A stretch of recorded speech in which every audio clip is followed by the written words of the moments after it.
ओम शांति। बाबा की अव्यक्त मुरली आज 5/9/21 की।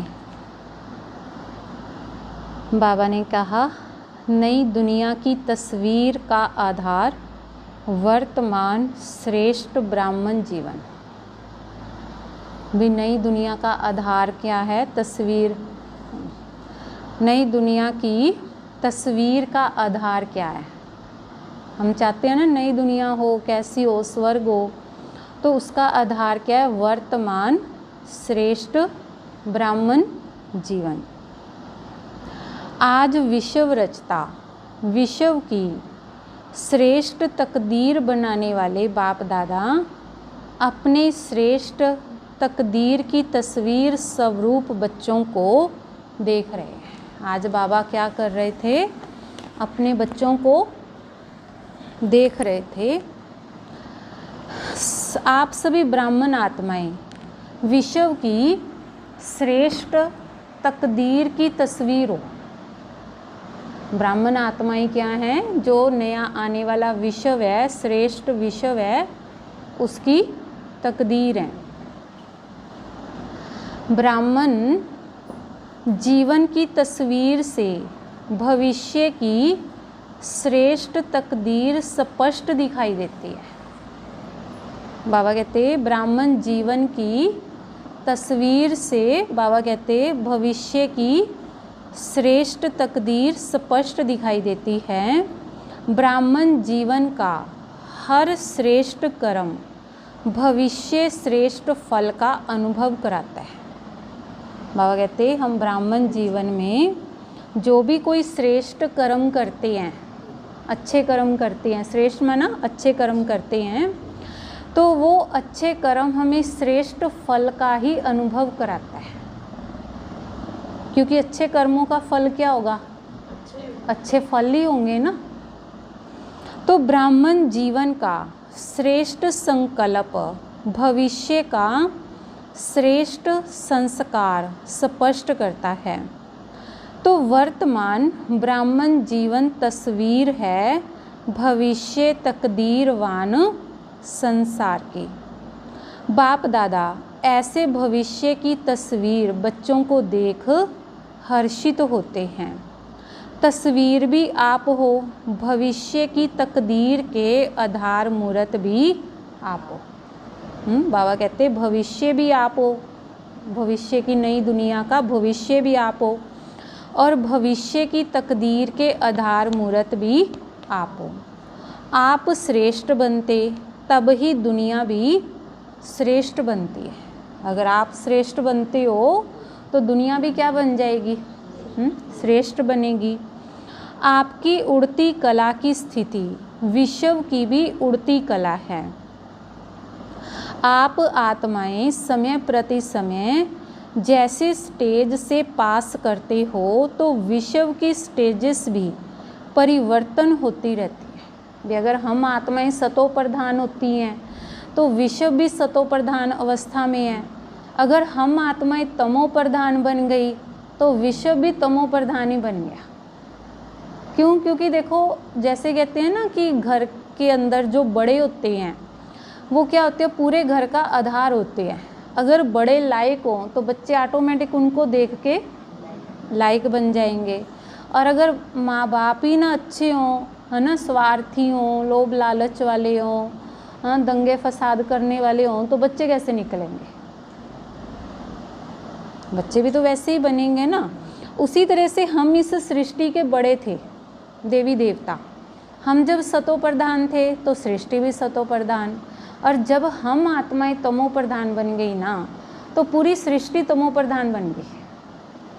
बाबा कहते वर्तमान समय बाप के साथ कितना श्रेष्ठ पाठ बजा रहे हो। सारे कल्प के अंदर सबसे बड़े ते बड़ा विशेष पाठ इस समय बजा रहे हो। बाप के साथ साथ सहयोगी बन विश्व की हर आत्मा की अनेक जन्मों की आशाएं पूर्ण कर रहे हो। भी भगवान के सहयोगी आत्माएं बन के विश्व की जो अनेक आत्माएं हैं, बाबा कहते हैं उनकी भी आशाएं पूर्ण कर रहे हो। बाप द्वारा हर आत्मा को मुक्ति व जीवन मुक्ति का अधिकार प्राप्त कराने के निमित्त बने हुए हो। सर्व की इच्छाओं को पूर्ण करने वाले बाप समान कामधेनु हो, कामनाएं पूर्ण करने वाले। सबकी कामनाएं क्या हो, बाबा कहते आप बच्चे पूर्ण करने वाले हो। ऐसे हर आत्मा को इच्छा मात्रम अविद्या की स्थिति का अनुभव कराते हो, जो आधा कल्प अनेक जन्म न भक्ति वाली आत्माओं को न जीवन मुक्त अवस्था वाली आत्माओं को कोई भी इच्छा रहती है। अभी बाबा आके हमें इच्छा मात्रम अविद्या माना हमारी सारी इच्छाएं पूरी कर देता है कि जो कोई इच्छा रहती नहीं। जब जिसके पास देखो जो ज़रूरत से ज़्यादा हो, है ना, तो वो क्या कहेगा, भाई कोई इच्छा ही नहीं है मेरे को, तो सब कुछ तो है, क्या मांगू। उसी तरह बाबा आके हमें क्या बना देता है, इच्छा मात्रम अविद्या, माना सब कुछ दे देता है। बाबा कहते मैं एक जन्म की इच्छाएं पूर्ण कराने वाले नहीं, लेकिन अनेक जन्मों के लिए इच्छा मात्रम अविद्या की अनुभूति कराने वाले हो। जैसे बाप के सर्व भंडारे सर्व खजाने सदा भरपूर हैं, अप्राप्ति का नाम निशान नहीं है। भगवान के सारे भंडारे भरपूर हैं। वैसे भी कहते हैं ना, शिव के भंडारे भरपूर काल कंटक दूर। भी शिव का जो भंडारा है वो इतना भरपूर है कि वो कभी ख़त्म होता ही नहीं, बल्कि सबके काल कंटक दूर करने वाला है। वे जिन आत्माओं के ऊपर गरीबी छाई है, बुरे दिन आए हैं, उसको कहते हैं ना भी तेरे ऊपर काल छा रहा है, काल कंटक है, तो भगवान तो सबके काल कंटक दूर करने वाला है ना। तो उसके भंडारे कहाँ से ख़त्म हो सकते हैं। तो बाबा कहते कि अप्राप्ति का नाम निशान नहीं, ऐसे बाप समान सदा और सर्व खजानों से भरपूर हो। ऐसे बाबा के समान क्या हो, सदा और सर्व खजानों से भरपूर हो। ब्राह्मण आत्मा अर्थात प्राप्ति स्वरूप आत्मा, संपन्न आत्मा। ब्राह्मण आत्मा ही कौन है, बाबा कहते जो प्राप्ति स्वरूप आत्मा है, संपन्न आत्मा है, जिसे सब कुछ मिल गया। और सब कुछ कैसे मिल गया भाई, जिसे भगवान मिल गया उसको सब कुछ मिल गया। भी जो पाना था सो पा लिया, अब कोई इच्छा रही ही नहीं। क्यों? क्योंकि भगवान को पाने के लिए तो सब कुछ कर रहे थे। तो बाबा कहते जैसे बाप सदा लाइट हाउस माइट हाउस हो, ऐसे ब्राह्मण आत्माएं भी क्या है, बाप समान हो। अब आप सब कौन हो गए, ब्राह्मण। ब्राह्मण क्या पहले से ही ब्राह्मण हो, ब्राह्मण के भी डबल ब्राह्मण हो गए आप तो बाबा कहते जैसे कहते हैं ना, एक धर्म के ब्राह्मण, हाँ, और दूसरे मुख वंशावली ब्राह्मण, तो आप तो डबल ब्राह्मण हो गए। तो बाबा कहते कि ब्राह्मण क्या हो, बाप समान हो, डबल लाइट हो।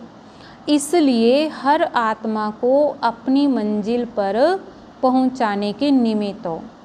जैसे बाप हर संकल्प, हर बोल और हर कर्म से हर समय दाता है, वरदाता है, ऐसे आप ब्राह्मण आत्माएं भी दाता हो, मास्टर वरदाता हो। आप ब्राह्मण आत्माएं भी क्या हो, बाबा कहते दाता हो, वरदाता हो, क्योंकि उसके बच्चे हो गए भगवान के। तो भगवान के बच्चे क्या हो गए, भगवान समान ही तो हो गए, है ना। तो बाबा कहते कि ऐसे ब्राह्मण जीवन की तस्वीर हो। कोई भी तस्वीर बनाते हो तो उसमें सभी विशेषताएं दिखाते हैं ना। तो ऐसे वर्तमान समय की ब्राह्मण जीवन के तस्वीर की विशेषताएं अपने में भर ली हैं। बड़े ते बड़ा चित्रकार आप हो, जो अपना चित्र भी बना रहे हो। बड़े ते बड़े चित्रकार बाबा कहते आप हो, जो अपना खुद का ही श्रेष्ठ चित्र बना रहे हो। आपके चित्र बनते ही विश्व का चित्र बनता जा रहा है, ऐसे अनुभव करते हो ना।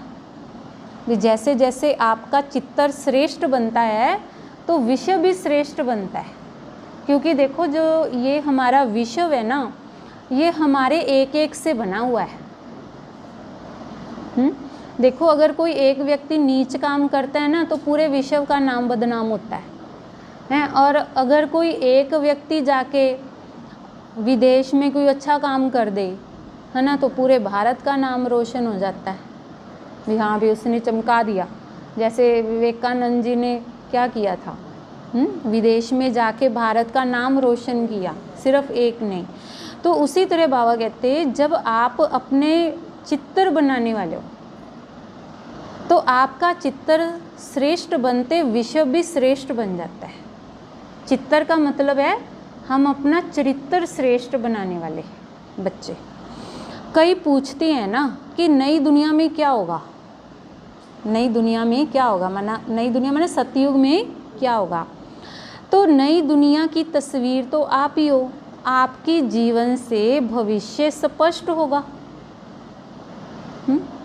इस समय भी अपनी तस्वीर में देखो कि सदा ऐसी तस्वीर बनी है जो कोई भी देखे तो सदा के लिए प्रसन्नचित्त हो जाए। भी आपका ऐसा चित्र बना है जो कोई भी आपको देखे और सदा के लिए क्या हो जाए, प्रसन्नचित्त हो जाए। कोई भी जरा भी ये शांति की लहर वाला हो तो आपकी तस्वीर देख ये शांति को ही भूल जाए। जैसे देवी देवताओं को देख के क्या होता है, मंदिरों में क्यों जाते हैं दर्शन करने भाई? हाँ, क्योंकि उनको देख के हम अपनी अशांति भूल जाते हैं, है ना।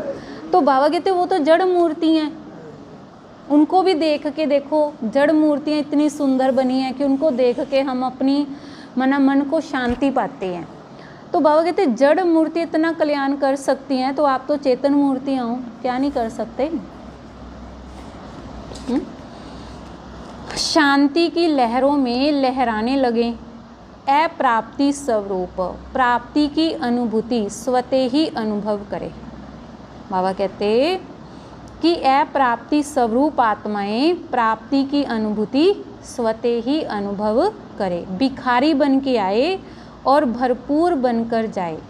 आपकी मुस्कुराती हुई मूरत देखकर मन का व आँखों का रोना भूल जाए और मुस्कुराना सीख जाए। भी कोई भी आत्मा आपको देखे तो बाबा कहते बल्कि वो रोना भूल जाए और मुस्कुराना सीख जाए। आप लोग भी बाप को कहते हो ना कि मुस्कुराना सिखा दिया। तो आपका काम ही है रोना छुड़ाना और मुस्कुराना सिखाना। बाबा का ना एक गीत भी है, किसी ने अपना बना के मुझे मुस्कुराना सिखा दिया, है ना, कि भगवान ने हमें अपना बना के दुनिया वालों ने तो रोना सिखाया। वो तो रोते हुए देख के खुश होते हैं ना, हाँ भी ये रोए तो हम खुश हों, पर बाबा हमें अपना बना के हमें मुस्कुराना सिखा दिया बाबा ने। तो बाबा कहते कि आप लोग भी कहते हो ना कि मुस्कुराना सिखा दिया, तो आपका काम क्या है? बाबा कहते रोना छुड़ाना और मुस्कुराना सिखाना। वे बाबा के बच्चों का काम क्या है? दूसरों का रोना छुड़ा देना। उनके जिसको वो कहते हैं ना कि श्री कृष्ण की मुरली सुन के गोपियाँ दुख भूल जाती थी, मना कि बाबा की ज्ञान की मुरली सुन के दुख ऐसे भूल जाए जैसे कि थे ही नहीं। तो ऐसी तस्वीर ब्राह्मण जीवन की है। तो सदा यह स्मृति में रखो कि हम ऐसे आधार मूर्त हैं, फाउंडेशन हैं। वृक्ष के चित्र में देखा ब्राह्मण कहाँ बैठे हैं? फाउंडेशन में बैठे हैं ना। ब्राह्मण कहाँ बैठे हैं? जड़ों में बैठे हैं ना, फाउंडेशन में। तो हम फाउंडेशन है पूरे वृक्ष की। समझाया था ना ये चित्र। तो ब्राह्मण फाउंडेशन मजबूत है, तब आधा कल्प अचल अडोल रहते हैं। साधारण आत्माएं नहीं हो। बाबा कहते अपने आप को साधारण आत्मा नहीं समझना। क्या समझना? कि हम आधार मूर्त हैं, हम इस सृष्टि के फाउंडेशन हैं। बाबा देखो कितना ऊंचा स्वयं मान दे रहा है। अपने आप को साधारण नहीं समझना, हम कौन हैं? हम इस सृष्टि की आधार मूर्त आत्माएं हैं। हाँ, इस समय की आपकी संपूर्ण स्थिति सतयुग की 16 कला संपूर्ण स्थिति का आधार है। अब की एक मत वहाँ के एक राज्य के आधार मूर्त है। भी अब का एक मत और वहाँ के एक राज्य के आधार मूर्त है। यहाँ के सर्व खजानों की संपन्नता, ज्ञान, गुण, शक्तियाँ, सर्व खजाने वहाँ की संपन्नता का आधार है। यहाँ की देह की आकर्षण से न्यारापन वहाँ के तन की तंदुरुस्ती की प्राप्ति का आधार है। यहाँ हम जितना देह की आकर्षण से परे रहेंगे ना, तो सतयुग में उतने तंदुरुस्त होंगे। शरीर क्या होगा? तंदुरुस्त होगा। अशरीरीपन की स्थिति निरोगीपन और लंबी आयु के आधार स्वरूप है। यहाँ की बेफिक्र बादशाहपन की जीवन वहाँ के हर घड़ी के मन की मौज की जीवन इसी स्थिति के प्राप्ति का आधार बनती है। एक बाप दूसरा न कोई। यहाँ की यह अखंड अटल साधना वहाँ अखंड अटल अखुट निर्विघ्न साधनों की प्राप्ति का आधार बनती है। यहाँ का छोटा सा संसार बाप दादा व माता पिता और बहन भाई वहाँ के छोटे संसार का आधार बनता है। यहाँ का छोटा सा, बाबा कहते संसार क्या है? बाप दादा व माता पिता और बहन भाई वहाँ के छोटे संसार का आधार बनता है। यहाँ एक माता पिता के संबंध के संस्कार वहाँ भी एक ही विश्व के विश्व महाराजन व विश्व महारानी को माता पिता के रूप में अनुभव करते हैं। यहाँ के स्नेह भरे परिवार का संबंध वहाँ भी चाहे राजा और प्रजा बनते, लेकिन प्रजा भी अपने को परिवार ही समझती है। भी सतयुग में जैसे कोई राजा हो तो राजा अपनी प्रजा को अपना परिवार ही समझती है। और जो प्रजा है वो राजा को अपना अन्नदाता समझ के अपना माता पिता समझती है। बाबा कहते तो भविष्य की तस्वीर आप हो ना, तो यह सब बातें अपनी तस्वीर में चेक करो कि कहाँ तक श्रेष्ठ तस्वीर बन करके तैयार हुई हैं कि अभी तक रेखाएं खींच रहे हो।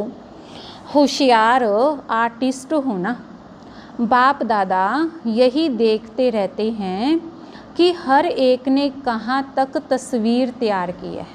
भी हर एक बच्चे ने अपनी तस्वीर कहाँ तक तैयार की है। दूसरे को उलहना तो दे नहीं सकते कि इसने यह ठीक नहीं किया इसलिए ऐसे हुआ। अपनी तस्वीर आपे ही बनानी है। और चीज़ें तो सब बाप दादा से मिल रही हैं, उसमें तो कमी नहीं है ना। यहाँ भी खेल दिखाते हो ना, जिसमें चीज़ें खरीद कर फिर बनाते हो। बनाने वाले के ऊपर होता है, जितना चाहे उतना लो, लेने वाले सिर्फ ले सके, बाकी खुला बाजार है। भी बाबा कहते भी बाबा के पास तो क्या है? खुला बाजार है ना, जो जितना लेना चाहे ले सकता है। बाप दादा तो यह हिसाब नहीं रखता कि 2 लेना है या 4 लेना है। सबसे बढ़िया तस्वीर बनाई है ना, तो सदा अपने को ऐसे समझो कि हम ही भविष्य की तकदीर की तस्वीर हैं। ऐसे समझकर हर कदम उठाओ। स्नेही होने के कारण सहयोगी भी हो, और सहयोगी होने के कारण बाप का सहयोग हर आत्मा को है। ऐसे नहीं कि कुछ आत्माओं को ज़्यादा सहयोग है और किन्हों को कम है, नहीं। बाप का सहयोग हर आत्मा के प्रति एक के रिटर्न में पदम गुना है ही है।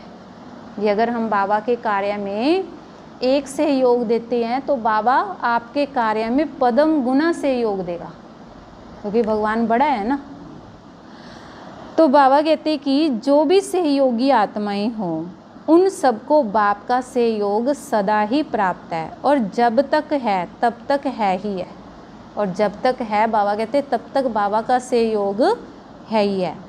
जब बाप का सहयोग है तो हर कार्य हुआ ही पड़ा है, ऐसे अनुभव करते भी हो और कराते चलो, कोई मुश्किल नहीं, क्योंकि भाग्य विधाता द्वारा भाग्य की प्राप्ति का आधार है। जहाँ भाग्य होता, वरदान होता, वहाँ मुश्किल होता ही नहीं। बाबा कहते हैं जहाँ क्या है, भाग्य होता, वरदान होता, वहाँ मुश्किल होता ही नहीं। भी जिसको वरदान प्राप्त हो, भाग्य हो, तो वहाँ कोई चीज़ मुश्किल कैसे हो सकती है। जिसकी बहुत अच्छी तस्वीर होती है तो ज़रूर फर्स्ट नंबर आएगा।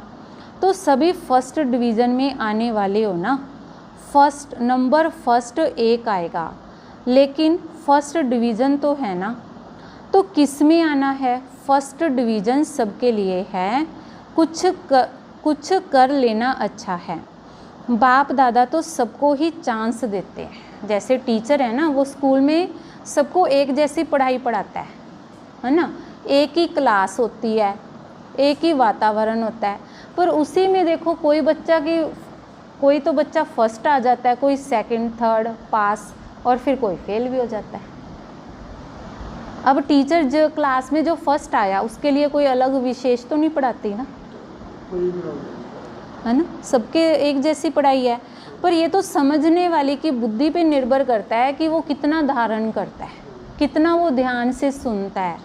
तो उसी तरह यहाँ भी बाबा यही बात कह रहे हैं कि बाबा के लिए पढ़ाई, स्थान, सब कुछ एक जैसा है, पर फिर भी बच्चे नंबरवार हो जाते हैं, है ना। किस में नंबरवार हो जाते हैं, धारणा करने में नंबरवार हो जाते हैं।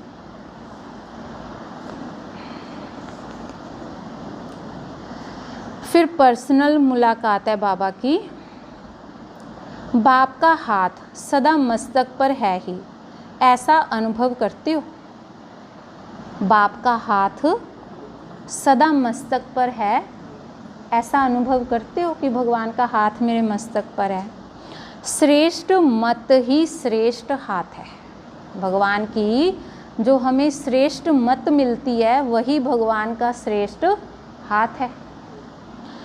तो जहाँ हर कदम में बाप का हाथ अर्थात श्रेष्ठ मत है, वहाँ श्रेष्ठ मत से श्रेष्ठ कार्य स्वतः ही होते हैं।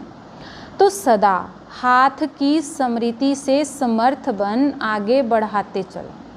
तो सदा क्या करो, हाथ की स्मृति से, हाथ की स्मृति कि शिव बाबा का हाथ मेरे मस्तक पर है, करो ऐसे अनुभव कि ये जो हाथ है ना, ये शिव बाबा का हाथ है और शिव बाबा का हाथ सदा मेरे मस्तक पर है।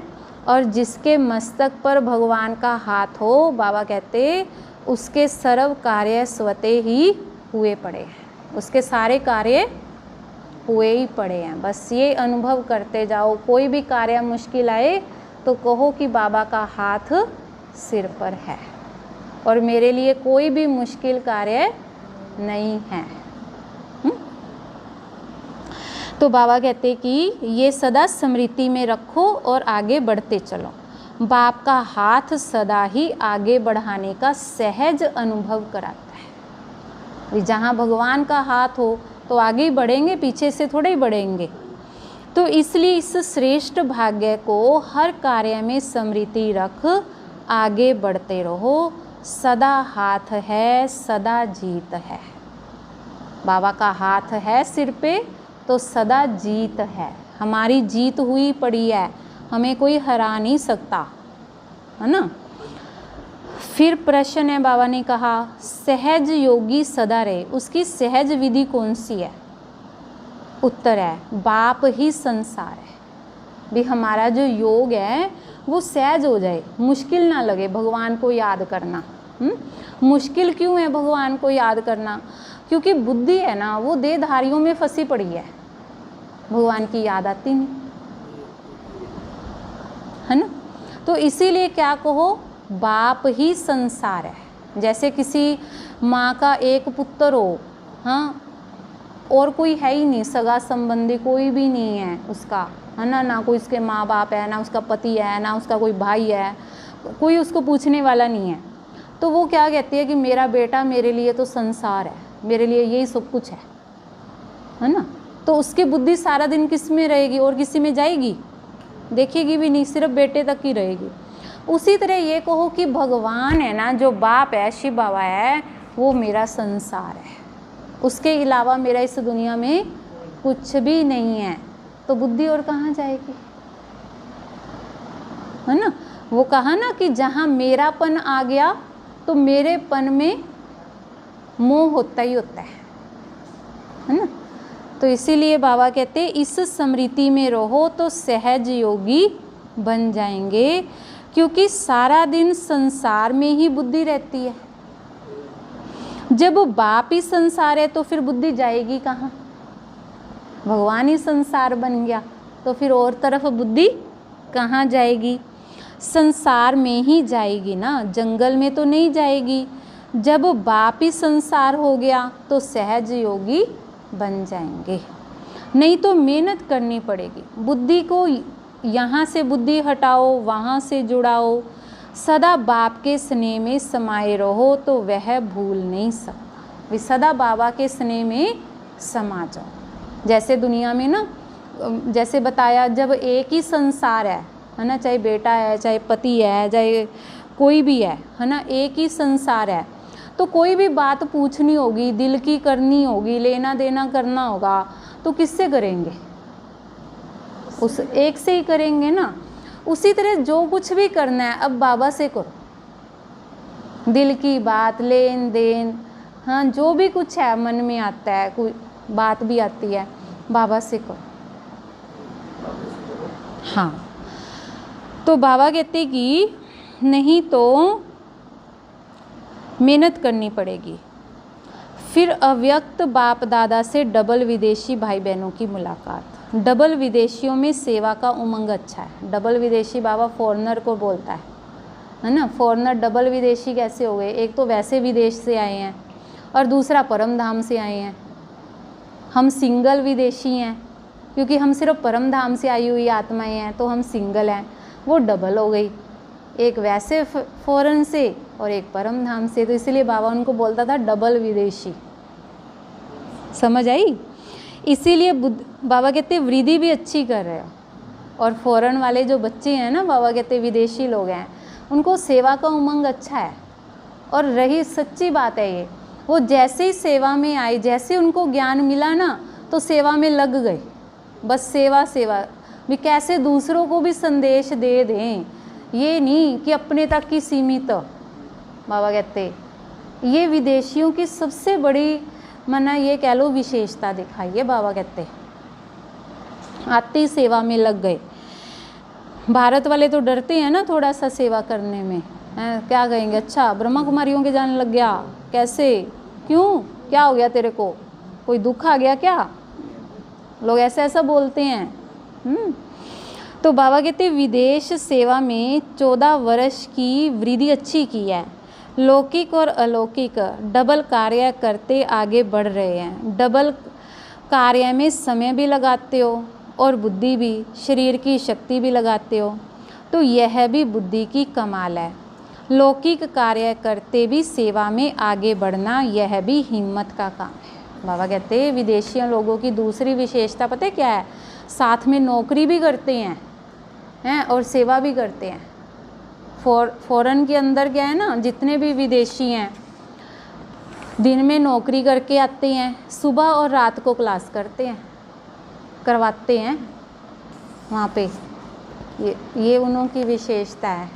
बाकी दिन में चले जाओ तो सेंटर बंद है, पर ये नहीं भी सारा दिन नहीं खुला है फिर वहाँ पे, सुबह और शाम को।